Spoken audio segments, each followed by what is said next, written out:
નમસ્કાર, આપ જોઈ રહ્યા છો નેશન પ્લસ ન્યૂઝ. હું છું આપની સાથે હેતલ ભગત. વડોદરા શહેરના નવાપુરા પોલીસ સ્ટેશન ખાતે નોંધાયેલા ગુનામાં કુખ્યાત ગેંગસ્ટર કલ્પેશ કાછિયાનું નામ ખુલ્યું હતું.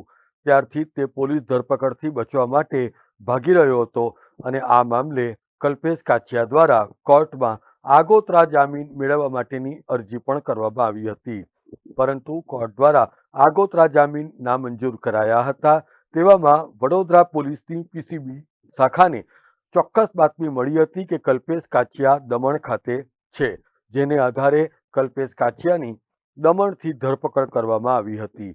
અત્રે ઉલ્લેખનીય છે કે ફ્રૂટના વેપારી સંતોષ ઉર્ફે અકુ ભાવસાર પાસેથી વર્ષ 2012 થી 2020 દરમિયાન અલગ અલગ સમયે 47 લાખ રૂપિયા વ્યાજે લીધા હતા, જેની સામે ફ્રૂટના વેપારીએ અત્યાર સુધીમાં આશરે 1.25 કરોડ રૂપિયાની રકમ પરત કરી દીધી હોવા છતાં પણ સંતોષ ભાવસાર દ્વારા વેપારી પાસે રૂપિયાની માંગણી કરીને તેને જાનથી મારી નાખવાની ધમકીઓ અપાઈ રહી હતી. આ ત્રાસથી કંટાળીને આ ફ્રૂટના વેપારીએ ફિનાઇલ પીને જીવન ટૂંકાવવાનો પ્રયાસ કર્યો હતો.